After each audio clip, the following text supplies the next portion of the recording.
Yeah, look, there is a big turnout, Ash, and the ceremony itself is actually just wrapped up now. The people have been leaving, the people who attended the ceremony, and they have been met by a very loud protesters outside who are shouting right now, "China are terrorists."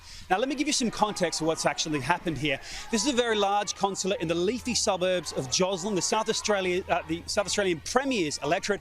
It has very large fences. It has about 10 staff, and it also has security cameras which are monitoring the area. That has locals concerned, and indeed politicians as well, that it could be a base for spying operations here in South Australia, given South Australia's important role in Australia's defence capabilities.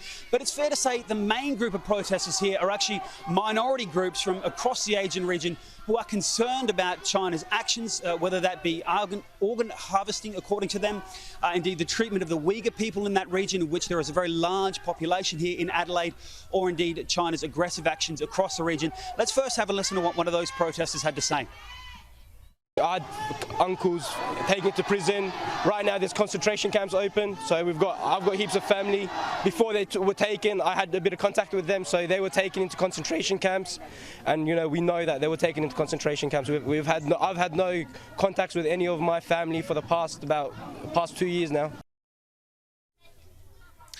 This protest also brought out groups of people who, admittedly, they say do not normally attend protests, and that's some of the local residents here who are concerned about China's influence on Australia. The South Australian Premier, Stephen Marshall, attended the opening of this consulate, and many people here say that he should have taken a harder line on China, given trade sanctions that have been imposed by the country of China on Australia, and indeed China's ownership through companies in China of many farms and the port of Darwin, of course. Now let's have a listen to what South Australian Senator Rex Patrick had to say about what the Premier should have done. I have no objection to foreign representation in this country. However, there is no need for 10 consular staff to be here in Adelaide. It's a bloated consulate staff. The nearest is Greece with only 2. We've got the largest Uyghur community in Australia here in Adelaide, and we know that they are conducting operations against the Uyghurs. I don't understand why the Premier is rolling out the red carpet for the Chinese government in circumstances where they are acting against our crayfish industry, our wine industry, our grain industry.